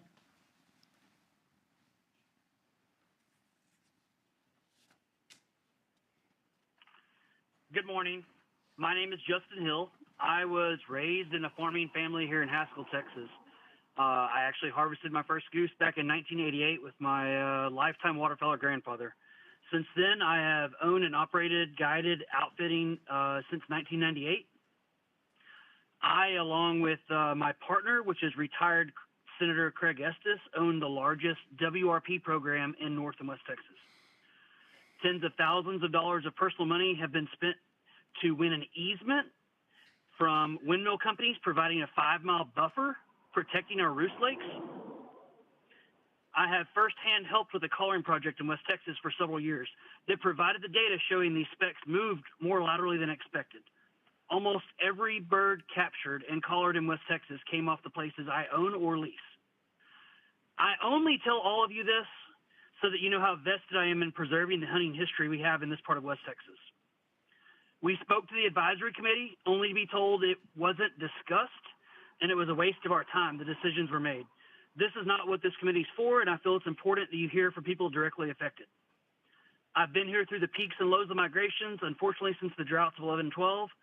We lost the bulk of our peanuts, our groundwater, and the bulk of our Canadas. The vast majority of the remaining birds we have are specks. I'm sure Kevin Cry can vouch for what I say next. Our counties of Haskell, Jones, and Knox will be impacted the most with these proposed regulation changes. Our counties cannot sustain a 150% increase in allowed harvest. Parks and Wildlife has always been about opportunity for hunters. If they want to be about opportunity, they should think long-term and incremental changes, not drastic changes. 150% increase from 2 to 5 will change our area for the worst.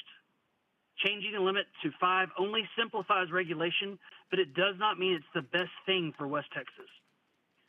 If Parks and Wildlife is determined to raise it because they can, let's raise it by 1 and see what happens. Think about this. We will be the only place in the country where 5 specks can legally be harvested in the regular season, and we're working with a smaller population to hunt. Our Alaska population moves more than we thought. Kansas, Arkansas, and other places have higher counts during mid-year surveys. I challenge you to ask what the mid-count surveys were for specks in West Texas and ask yourself if it can sustain a 150% increase in harvest. Last season was low. Last season was tough. We only had 25 to 35,000 specks in the entire Rolling Plains area. Areas further west don't have a consistent population to warrant an increase. We are blessed with what we have, and I pray that we can keep them around forever. Not making drastic changes will help ensure that. Thank you for your time. Thank you, Mr. Hill. Next is Mr. Jeff Stanfield. Mr. Stanfield, please press pound 2 to identify yourself. Mr. Stanfield is not on the phone line. All right, thank you. I think we have a few speakers in person. The first is Mr. Zach Fletcher.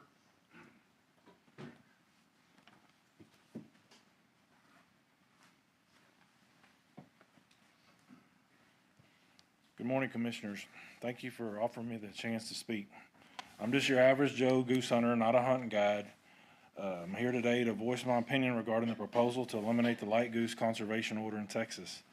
In staff's explanation of this amendment, there's some conflicting information. In one sentence, it states that the increased hunting pressure is being part of the cause that Texas no longer winters a significant number of light geese.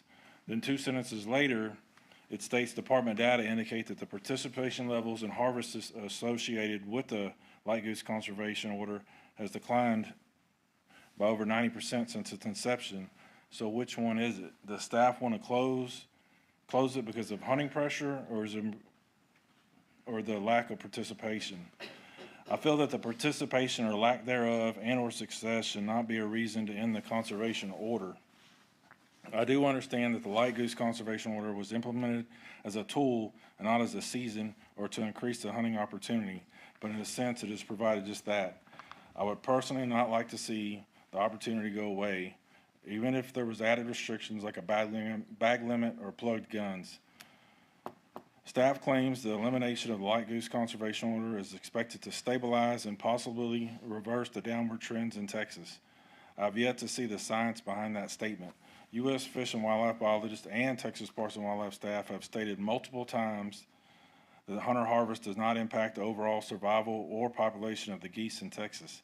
If this statement is true, then what does this accomplish other than taking away hunting opportunities? I've researched some of the numbers. If you look at the waterfowl harvest population survey data compiled by the U.S. Fish and Wildlife Service published January 4th, 2024, in the Central Flyway, the count in 1970 was 352,000. In 1999, it was 1.1 million. In 2023, it was 1.6 million. In the Mississippi Flyway in 1970, there were 424,000 counted. In 1999, it was 1.46 million. In 2023, it was 3.2 million. These are the totals of the state-by-state midwinter counts, and this data does not reflect the crash that the Lincoln estimate is showing, or was showing, on the Texas Parks and Wildlife graph. The Lincoln estimate is only as good as the data used to compile it, and when they missed a couple years of banding due to COVID, it makes me question the validity of the graph. Texas numbers are low, but I feel it is not because of hunting pressure, but because of the lack of water, change of landscape, and agricultural practices. It is for this reason that I ask you to reconsider ending the light goose conservation order in Texas as proposed. Thank you. Great, thanks, Mr. Fletcher. Ms. Carrie Fletcher.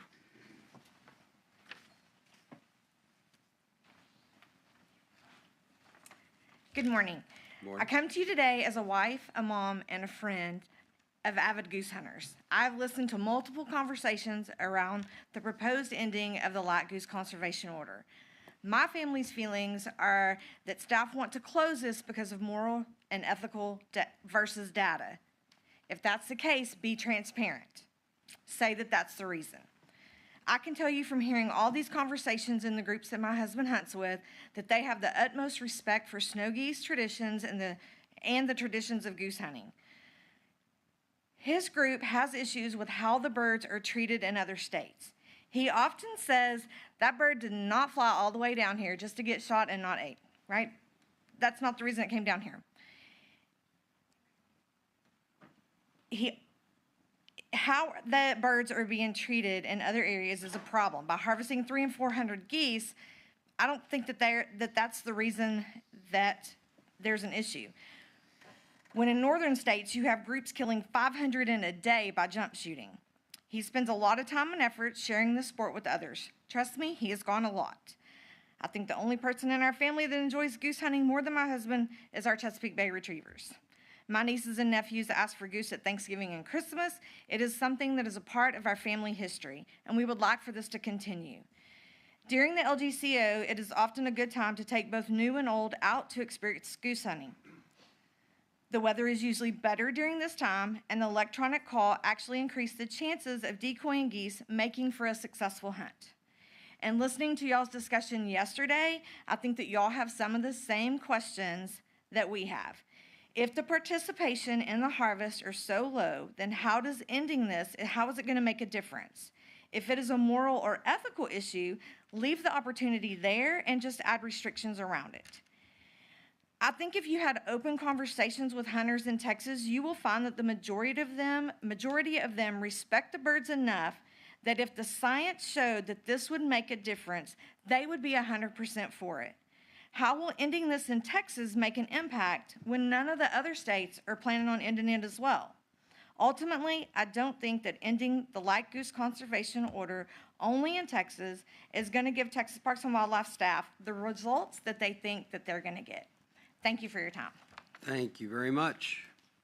Next, Logan Smart.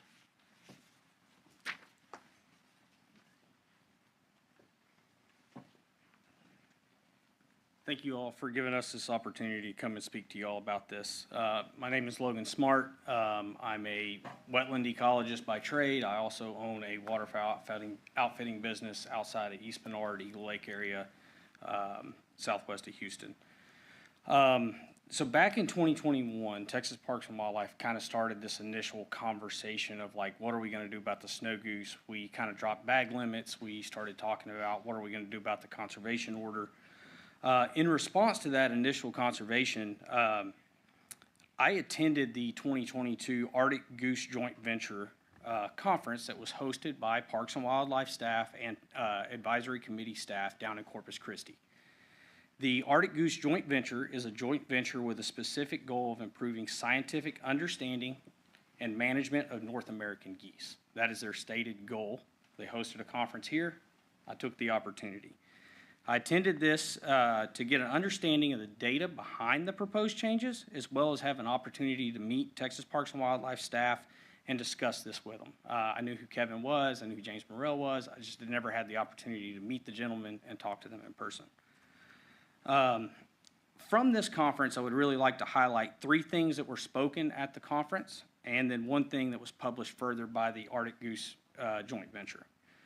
First off, during the conference, we had the joint venture hosted a light goose roundtable. This was outside of the normal spiel of the conference, to where it was just everybody in the room and let's talk about it.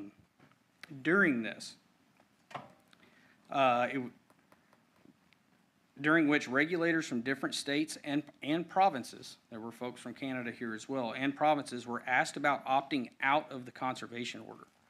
While other regulators from different states and 1 province said that they were paying attention to the mid-continent light goose population, when asked directly about withdrawing from the CO, they each unequivocally responded, no. Everyone in the room except Mr. Cry. Second point listed from that roundtable that really stuck with me, one of, if not the premier mid-continent light goose biologist, Ray Alscotia, was quick to remind everyone of how quickly this population boomed, and that his recommendation as his own was to not let your foot off the gas pedal. Let's wait, let's see. We don't really know what they're going to do. They can come back that quick. As far as the remainder of the Arctic Goose Joint Venture, I would estimate that at least half of the other species discussed during the presentation were specifically studying effects of overabundant snow goose and the changes that those geese have caused in nesting grounds for other birds. These birds included greater white fronts, emperor geese, and other migratory and wading shorebirds. I'll kind of skip my last one. I getting a red here. I understand that Texas is not what it once was. We still all very much believe that that is habitat driven. It's our opinion that shooting a small number of geese of our resource doesn't affect its long-term existence here, but allows us to continue to provide habitat for these birds. Great. Thank you. Thank you. Okay, last to speak is Jake Huddleston.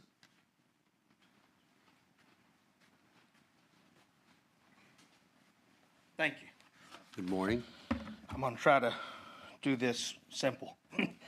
Okay, my name's Jake Huddleston. I'm a full-time hunting and fishing outfitter, guide in the Calhoun County, Port Lavaca, Port O'Connor, Seadrift area. And I've been a full-time guide there since the introduction of the CO in '99 and have participated in the CO every year. I've hunted waterfowl and fished there on the coast since I could walk, and as many of y'all know, there's been a lot of changes to our environment and our landscape since 1999. The changes in farming and the advancement of new machines capable of harvesting and not leaving any waste grain behind for these birds leaves the snow goose very little when they arrive in November. Because of this, also these birds have proven time after time to go where the food is. Because of this, a lot of us have went to planning and managing what geese we have left, trying to protect what we still have coming here, and more or less create some of the habitat that's been lost. I feel my main issue is closing the CO here in Texas only doesn't make a lot of sense to me. We've already, in 20 and 21 season, we already went from 20 birds per man to 10. We took a reduction in the bag limit. By doing that, if we reduced again and went down to 5 and did away with the CO, we would have the lowest limit in the United States. And also too, we're at the very bottom of the flyway. So these birds are coming all the way down here to us. If we close the CO here, we leave these birds alone here, whatever, we're gonna protect them, save them, whatever we're trying to do here, they still have to then fly all the way back across every other state back north where it's open. And I feel like we wouldn't be here talking about this at all if the U.S. Fish and Wildlife Service, which is the one who started the conservation order, had decided that, hey, there's an issue, we need to stop it. I think it should be up to them, and I think it would make sense if all the states participated in it. I think we could, get somewhere with it, but by closing in Texas only, it just doesn't make a lot of sense, and lowering our bag limit again from 20 to 10 and then from 10 to 5, I feel is not a good plan. Thank you. Okay, great. Thank you. Question, how many geese do you shoot kind of post-Feb 1 during the CO time frame? I'm just curious. How many? How many? This year, I hunted 20 days. My last hunt was on February 26th. We probably killed, at an average, I have anywhere from 5 to 8 people hunting with me on a normal day. Anywhere from 7 to 10 geese on up to maybe 60 or 70 geese this year was the high, between 5 to 8 people. Okay. So now there has been years in the past, where we killed more, and then there's always times when you kill less. But it's not so much, because this year was set up to be the last one. I quizzed all my hunters, and I made it a point to ask them, because they were like, oh, they're going to take it away and all this. Try to figure out why they come, because in Texas, we're not known for these massive kills like in other states. We're not killing 1,000 geese in a morning. We're typically killing 20 to 40 geese on a hunt, and that could be anywhere from 5 to 8 people. So I'm like, well, why come here instead of going over there? Well, a lot of people are here in Texas. They want to stay in Texas and hunt here, and it's not just about killing a bunch. It's just a lot of it is being able to go out there and do it. Understand. Just being able to enjoy it, and it's not so much about just killing a whole bunch. You may not have the data, but during pre-CO season, on average, how many snow geese will you shoot per hunter per day? Post-CO, how many will you shoot per hunter per day? Well, for me, being that I'm down there in Port Lavaca, I'm way down there. I'm almost to the end of where the geese go to. We do have geese going into Mexico, and we have some geese going further, but for the most part, I'm kind of it. So there's a lot of times that we don't do any goose hunting in December because we don't hardly have any geese. We might not do any goose hunting until sometime in mid to late January, as we start getting geese that have fed from the north, even from Garwood or Eagle Lake or whatever, and feeding their way on down to the coast. Also, in my area, and for many years, it's a lot of ranching, a lot of cattle. There's, was a lot of rice. There's always been a lot of ryegrass planted, winter grass for cattle, and the geese learned that. So they've learned when everything else kind of goes out, they come to those areas to feed. Okay. So we typically kill more later in my area. Got it. Yes, sir. More. Okay. All right. Yes, sir. Okay. All right. That's quantitative. I like that. All right. Thank you very much. Yes, sir. Okay. Have a good day. Okay. I think that's it. Any other speakers? All right. So, is there any discussion, comments by the commissioners on these particular orders?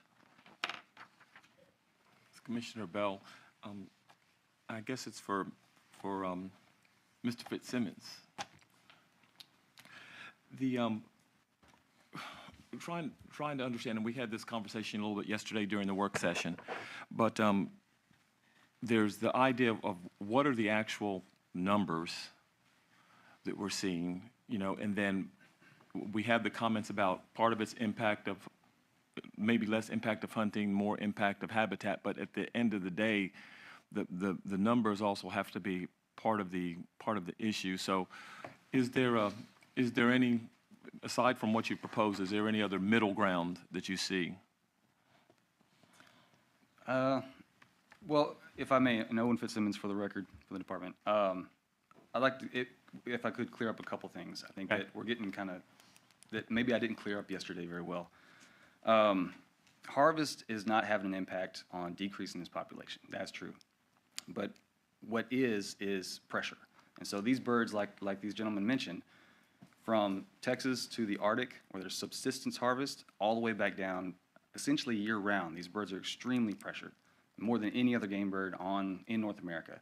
You heard the gentleman talking about dark geese and how the pressure is going to move geese out of those counties. So these Arctic nesting geese are under a lot of pressure, and they're very sensitive to that, and they're going to move based on the pressure and where the food is. They're going to try to go where they can find food, where they can find water, and where they don't get shot at. And with this mid-continent population of light geese, throughout their range, they don't really have a place to go where they don't get shot at. And so I want to clear up, as far as the intent of our proposals, I think we've gotten a little off track. So real briefly, there's two issues. One is the mid-continent population decline, that 86% decline. That's happening. That is an issue broad scale. It's an issue for Texas. It's an issue for every other state that has light geese. And that's an issue that needs to be addressed at the flyway level. And that's something that staff are planning on taking a strong stance on with the flyway, having those discussions, and bringing that up when we have those discussions. Our proposals are not meant to, we can't fix that in Texas with our regulations, and we're not trying to do that. What the big take-home message with that decline is that they're no longer overabundant. The conservation order, the fundamental reason behind the conservation order has changed. The tundra is no longer under threat from these numerous geese, from 20 million geese like we had 15 years ago. So with that shift, we can now shift our focus away from, we're focused on Texas birds, because we can only do what we can do here in this meeting in Texas. And it's a habitat issue, absolutely. We've lost rice acreage, we've lost coastal prairie, we've lost coastal marsh, absolutely, but we still have habitat to support more birds than we support now. The only way that we're going to recover this population and boost those numbers is to allow those birds to use the habitat we have at least some portion of the period when they're here in Texas without getting shot at. And so our package of proposals, essentially, with the conservation order, the reduction of the bag limit, and a possession limit during the regular season, that'll relieve some pressure. Removal of the conservation order with its extremely liberalized regulations, which honestly has probably been counterproductive for us for several years in terms of recovery of light geese in this state. Remove that and go back to a 107-day season of federal frameworks, which goes into February 14th. That's what we're proposing, is an extra 19 days to try to capture some of that late season opportunity. And we're trying to minimize the loss of days of opportunity and relieve the pressure through reduction of bag limits and a possession limit. And in terms of alternatives, staff recommendation would be, if the commission doesn't want to adopt the elimination of the conservation order, staff would recommend a status quo of basically a calendar shift from last year to this year, which would mean pull the proposal for the 19 days, have an 88-day season, and a conservation order that would start after that and go into February or March 9th. So I hope that clears a few things up. Yes, thank you. Any other questions? Okay. Well, we all understand the degradation of the population, and it's due to a lot of factors, probably hunting pressure being one. So if we remove the CO, the hunting season terminates on Feb 19th?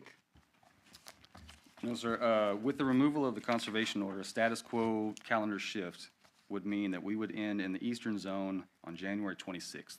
But you're adding 19 days in this change. Yes, sir. Typically, in past years, because dark geese, we only have 88 days that we can use in the eastern zone, and because the conservation order targets light geese, we typically run 88 days, and then after that, even though we have 107 days for light geese that we could use, because the CO targets those, we just start the CO there and go. The conservation order, when it's open, no other waterfowl or crane seasons can also be open. Understood. So you eliminate CO, and by this proposed change, you extend the light goose season by 19 days. Yes, sir, to use all 107. So all other species are, the season's over, Essentially, yes, sir. essentially. I mean, when's duck season end? Duck season would end also, I should have this all right here. Proposed duck season in that zone would be January 26th. So January 26th, January 26th. and then speckle bellies in when? January 26th. January 26th. What about sandhill cranes? Sandhill cranes in the coastal zone, we have 37 days that we can use for those. That's limited because of the highly endangered whooping crane that comes through there. So in the coastal zone, we run 37 days from December 14th to January 19th, and that's been a calendar shift for a few years now. Okay.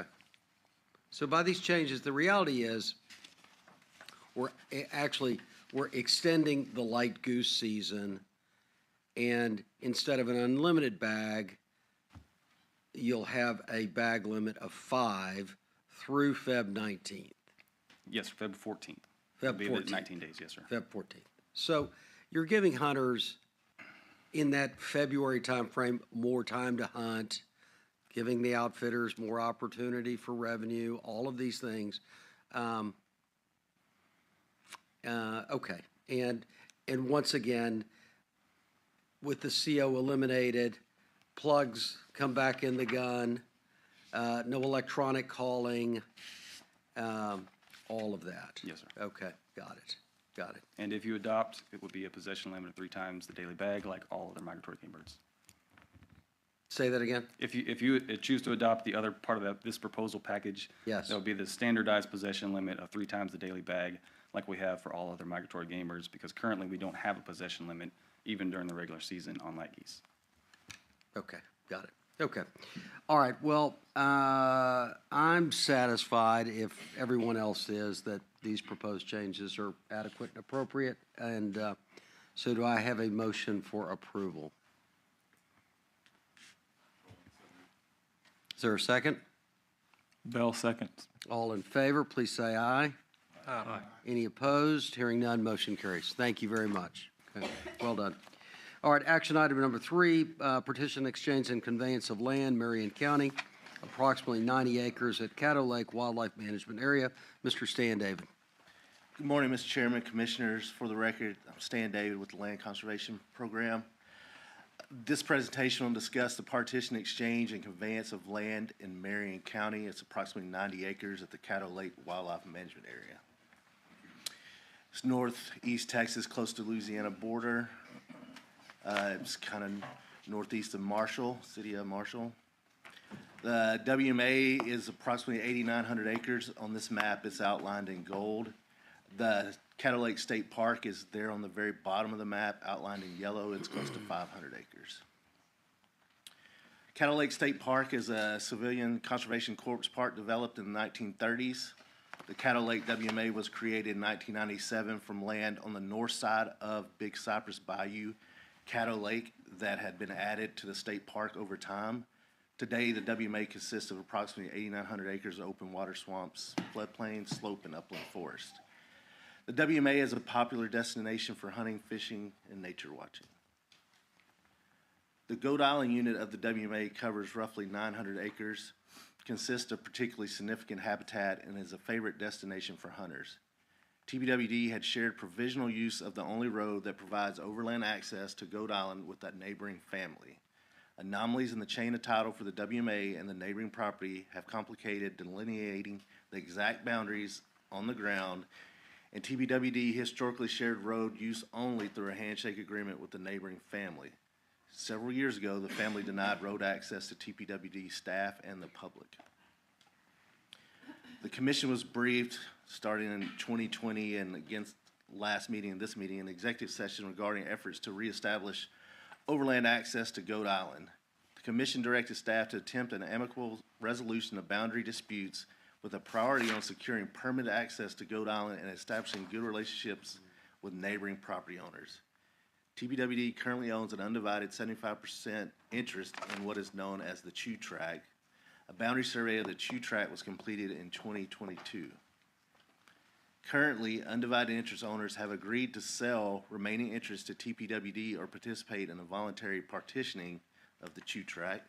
The survey identified 240 acres within the tract and revealed numerous boundary overlaps with adjacent tracts on both the east and west sides of the survey. Based on this survey, TPWD staff has tentatively negotiated an agreement that would cede to an adjacent landowner land occupied by the landowner's family for much of the past century in exchange for suitable deeded road into the Goat Island unit. Staff also proposed boundary agreements that would recognize the historic fence line boundaries of adjacent landowners to the west. The red star is the location of the Chew Tract, blue outline is the Goat Island unit. The red outline is the outline of the Chew Tract. Each of these red circles are the survey anomalies that would need extra attention to solve an issue. This map shows potential conveyances. The far west highlighted yellow area would be to amend the fence line boundary issues with the neighbors. The other shaded yellow area would be the conveyance exchange to the family in exchange for the red highlighted area, which would give us deeded permanent access for a road to be built into the Goat Island unit. We have 12 responses, 8 in support, 4 in opposition that weren't germane to the topic. Staff recommends the Texas Park and Wildlife Commission adopt the resolution attached as Exhibit A, and I'll be happy to answer any questions that you might have. Any questions? If none, is there a motion for approval? Scott, so moved. Second? All in favor, say aye. Any opposed? Hearing none, motion carries. Thank you very much. Thank you. All right, action item number 4, land acquisition strategy, Jack County, approximately 5 acres at Fort Richardson State Park, historic site, and Lost Creek Reservoir State Trailway. Mr. Estrella.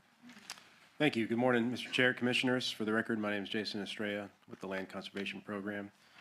This next item is a land acquisition strategy in Jack County, approximately 5 acres at Fort Richardson State Park, historic site, and Lost Creek Reservoir State Trailway. Located in North Texas, just outside the town of Jacksboro. The preservation of the fort was started in 1936 by the Texas Centennial Commission, and in 1968, Parks and Wildlife acquired the site, which totals approximately 450 acres. The fort was built to house soldiers that protected settlers across the Texas frontier, and today visitors can experience a glimpse of life in the past while camping, hiking, biking, fishing, and horseback riding. Staff prioritized acquiring state park inholdings and adjacent properties from willing sellers to minimize operational and management conflicts and ensure the conservation of TPWD public lands. Staff has identified several strategic tracts within and adjacent to Fort Richardson, totaling approximately 5 acres. Here we just see a map. The boundary of the park is in red. The green is a buffer surrounding the park, just to highlight various areas where some of these strategic tracts are generally located across. And so we are seeking a strategy to continue to acquire these as they come open from willing sellers. In public comment, we have received 7 responses, all in support. So staff recommends the commission adopt the following motion.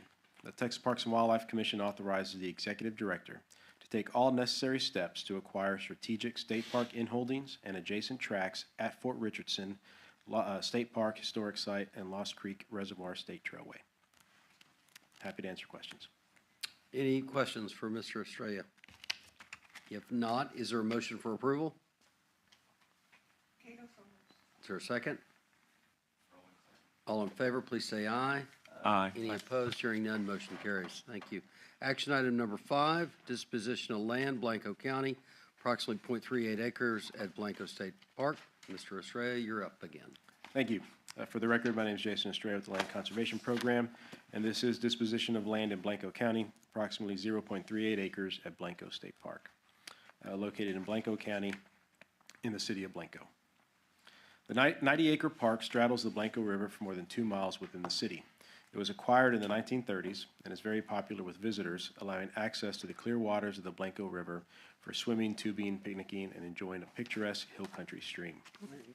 Since 2016, TPWD staff has researched title records and mapped results for state parks and wildlife management areas in order to improve the understanding of site boundaries and potential issues.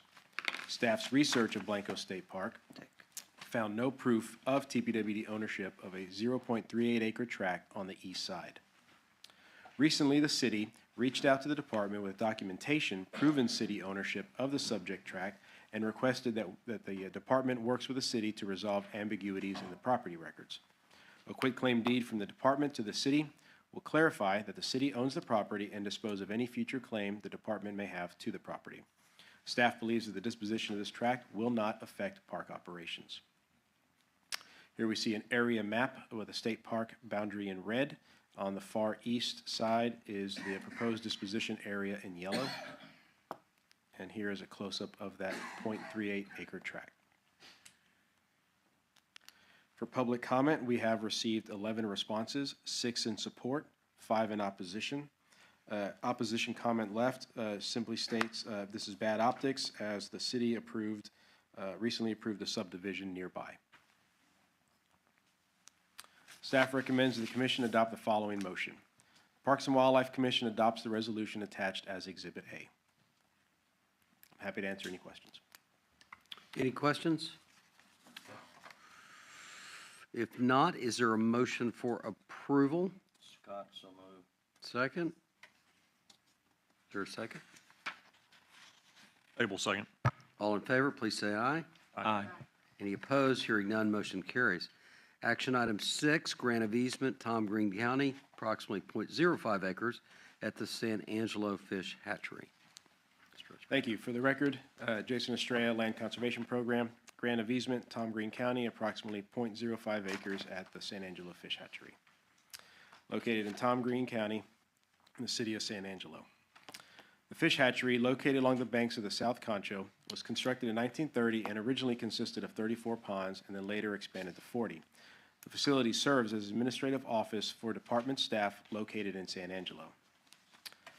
The city of San Angelo has requested a long-term easement across approximately 0.05 acres, or a little over 2,000 square feet, to allow for the construction and placement of a wastewater pipeline, which will benefit the citizens of San Angelo. The portion of the TPWD property that requires an easement for the pipeline is only a small portion of the project and is crossing land that was previously disturbed during the installation of the fishery ponds, minimizing any potential for harm to the land from this proposed easement. Here we see a map showing the requested easement in red, little triangle. Also in green, adjacent to that is a temporary surface use agreement that we executed with the city for this project last year so that they could stage some of their vehicles. In public comment, we have received 4 responses, 3 in support, 1 in opposition, no comments left. Staff recommends that the Commission adopt the following motion. The Parks and Wildlife Commission adopts the resolution attached as Exhibit A. I'm happy to answer questions. Thank you. Any questions for Mr. Estrella? If not, is there a motion for approval? I'll move. Foster. Is there a second? Bell seconds. All in favor, please say aye. Aye. Any opposed? Hearing none, motion carries. And Dr. Yaskowitz, this commission has completed its business, and I declare us adjourned at 11:10 a.m. All right. Okay.